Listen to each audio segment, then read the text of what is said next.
Hello friends, இன்னைக்கு நம்ம பார்க்க போகிறது ஜாப்பனி அனிமி சீரிஸான That Time I Got Reincarnated as Slime season 1 episode 17 தான் இன்னைக்குள்ள வீடியோவில் பார்க்க போகிறோம். உங்களுக்கு இந்த வீடியோ பிடிச்சிருந்தது அப்படின்னா லைக் பண்ணிட்டு அப்படியே மறக்காமல் நம்ம சேனலை சப்ஸ்கிரைப் பண்ணிடுங்க.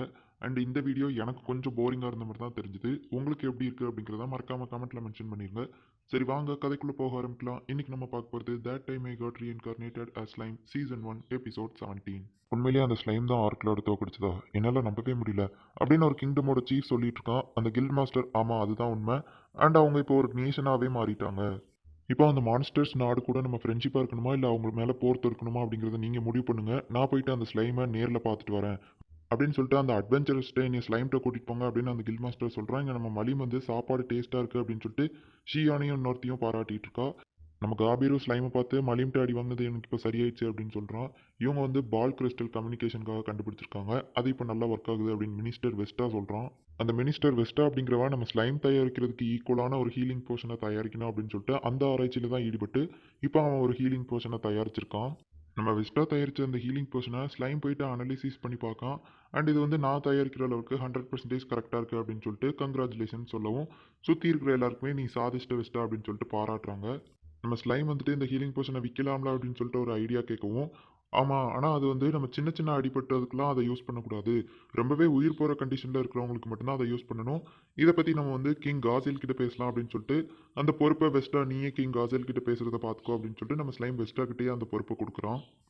இப்போ நம்ம ஸ்லைம் அங்கேருந்து வெளியே வரும்போது பார்த்தா ஒரு பெரிய பிளாஸ்ட் சிட்டிக்குள்ளே நடக்குது. உடனே என்னாச்சு அப்படின்னு சொல்லிட்டு நம்ம ஸ்லைம் பறந்தே போயிட்டு அந்த இடத்துல போய் பார்க்குறோம். சோவேவும் அந்த இடத்துக்கு வந்துட்டு நம்ம இடத்துக்கு புதுசாக ஆளுங்க வந்திருக்காங்க அப்படின்னு சொல்கிறான். இவங்க போய் பார்த்தா வில்லேஜ் சீஃப் மூஞ்சியில் பாதி மூஞ்சியே காணும். நான் ஓகே தான் அப்படின்னு சொல்கிறான். நீ ஓகே இல்லை அப்படின்னு சொல்லிட்டு ஹீலிங் போர்ஷனை போட்டு பார்த்தா அங்கே ஒருத்தன் மயங்கி கிடக்கான். நம்ம மலிம் தான் அதுக்கு காரணம். என்னாச்சுன்னு பார்த்தா பீஸ்ட் டீமன் லார்ட் ஆர்மியில இருந்த ஒருத்தன் வந்து இந்த இடத்துல இருக்கிற நீங்க எல்லாம் எனக்கு அடிமையா வேலை பாருங்க அப்படிங்கவும் முடியாது அப்படின்னு சொன்னதுக்காக அவன் மூஞ்சிலேயே குத்திருக்கான். இதை பார்த்து டென்ஷனான நம்ம மலிம் அவனை போயிட்டு ஒரே பஞ்சில் காலி பண்ணிட்டா.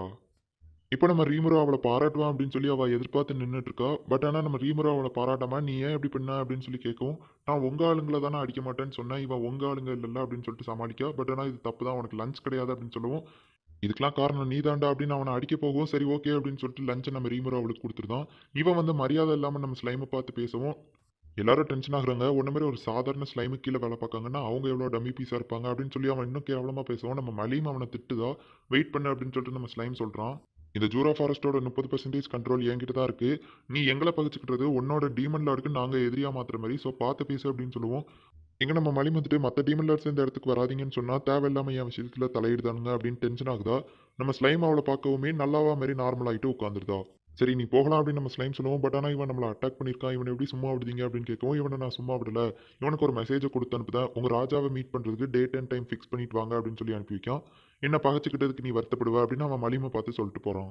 இப்போ நம்ம ஸ்லைம் மலிம்கிட்ட போயிட்டு டீமன் லார்ட்ஸை பற்றி கேட்கவும் அதெல்லாம் சீக்ரெட் சொல்ல மாட்டேன் அப்படின்னு சொல்கிறா. அந்த டீமன் லார்ட்ஸ் அவங்க வந்து உன் பேச்சை மீறி தானே இந்த இடத்துக்கு இன்னொருத்தனை அனுப்பி வச்சிருக்காங்க. ஸோ நீயும் வந்து சொல்லலாம், தப்பில்லை. அது போக வந்து உங்களுக்குள்ள என்ன ரூல்ஸ் அண்ட் ரெகுலேஷன்ஸ் இருக்குன்னு எனக்கு தெரியாது, நீ சொன்னா தான் நான் அதில் இன்டர்ஃபியர் ஆகாமல் பார்த்துக்கிட முடியும் அப்படின்னு சொல்லுவோம். அது போக நம்மளாம் பெஸ்டீஸ்ன்னு சொன்னோன்னே அவ்வளோ ஓகே அப்படின்னு சொல்லிட்டு டீமன் லார்ட்ஸ்னை பற்றின கதையெல்லாம் சொல்கிறா.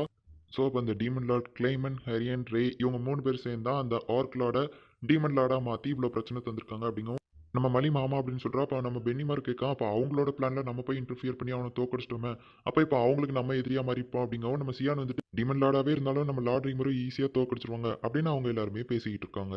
இந்த ஃபாரஸ்ட் ஆஃப் ஜூரா அப்படிங்கிறது நிறைய நேஷன் கண்ட்ரிக்கு சென்டராக தான் இருக்குது. அதில் கிங்டம் ஆஃப் ஃபால்மியூத் அப்படிங்கிற இடத்துலேருந்து சில பேர் இந்த இடத்துக்கு வந்துகிட்டு இருக்காங்க.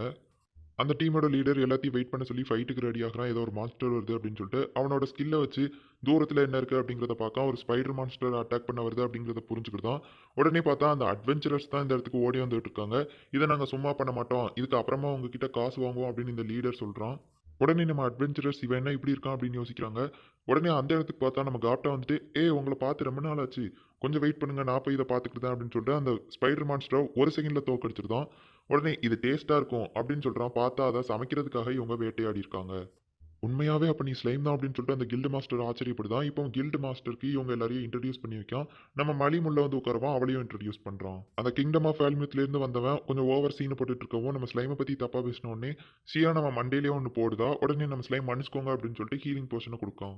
என்ன சியான் உனக்கு பொறுமையே இல்லை அப்படின்னு நம்ம மலிம் கிண்டல் பண்ணவும் ஒன்னியோடவா அப்படின்னு நம்ம ஸ்லைம் மனசுக்குள்ள நினைச்சிட்டு இங்க பாருங்க நாங்க மனுஷங்க கூட ஃப்ரெண்ட்ஷிப்பாக தான் இருப்போம். ஆல்ரெடி டுவார்வன் கிங்டம் கூட நாங்கள் ட்ரேட் வச்சிருக்கோம் அப்படின்னு நம்ம ஸ்லைம் சொல்லுவோம். அவன் அப்படியான ஆச்சரியமா கேட்கறான். உடனே மினிஸ்டர் வெஸ்டா அங்க வரும். மினிஸ்டர் வெஸ்டா அப்படின்னு சொல்லி அவன் ஆச்சரியப்படுதான். நான் வந்து இப்போ மினிஸ்டர் இல்லை, இங்கே தான் நான் வேலை பார்க்கேன், என்னோட திறமைகளை இங்கே தான் காட்டிட்டு இருக்கேன் அப்படின்னு சொல்லவும் இவனுங்க சைடில் ஏதோ சிக்னல் கொடுத்துட்டு இருக்கானுங்க. இந்த கில்டு மாஸ்டர் இருந்தாலும் அப்படின்னு இழுக்கவும் நீங்கள் வேணா எங்கள் மேலே நம்பிக்கை இல்லைன்னா இங்கே தங்கி இருந்து எங்களை பற்றி தெரிஞ்சுக்கோங்க அப்படின்னு சொல்லிட்டு அதுக்கப்புறமா அந்த ஃபேல்மியூத்ல இருந்து வந்த லீடரை பார்த்து அந்த ஓர்க் டீமன்லாட யார் தோக்கடிச்சான்னு தெரியுமா அப்படின்னு கேட்கவும் இல்லை தெரியாது அப்படின்னு சொல்கிறான். சரி ஓகே நீ தான் தோக்கடிச்சேன்னு சொல்லிட்டு எல்லா நாட்டிலையும் போய் சொல்லு, நாங்கள் உனக்கு ஹெல்ப் பண்ணோம் அப்படிங்கிற மாதிரி சொல்லு. அப்படின்னா தான் எங்கள் யாரையும் மான்ஸ்டர்ஸ்னு நினைக்காம ஃப்ரெண்ட்ஷிப்பாக நினைப்பாங்க அப்படின்னு சொல்லிட்டு நம்ம ஸ்லைம் சொல்கிறான். எல்லாருமே அதுக்கு ஒத்துக்கிடுதாங்க. அந்த ஃபேல்மியூத்ல இருந்து வந்த லீடர் இப்போ தனியாக நின்றுட்டு இருக்கான். எங்கள் கூட ஃப்ரெண்ட்ஷிப் வச்சுக்கிறத பற்றி யோசிச்சியா அப்படிங்கவும் ஆமாம், நான் உங்கள் மக்கள் எல்லாரையும் பார்த்தேன், ரொம்பவே நல்லவங்களா இருக்காங்க. ஆனால் மனுஷங்களில் கூட இந்த அளவுக்கு நல்லவங்க இருப்பாங்களான்னு தெரில. நான் இனிமே உங்களுக்கு கீழே வேலை பார்க்கலான்னு முடிவு பண்ணிட்டேன் லார்ட் ரீமரோ அப்படின்னு சொல்லிட்டு அவன் தலை வணங்குறான்.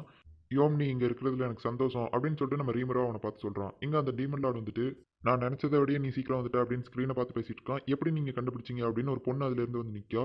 நம்ம டீமன் லார்ட் மலி வந்துட்டு இப்போ ஸ்லைம் கூட இருக்கான் அப்படின்னு சொல்லுவோம். அந்த பொண்ணு வந்துட்டு கேட்குறா ஏன் அந்த ஸ்லைம் அவ்வளோ ஸ்ட்ராங்கா அப்படிங்கும்.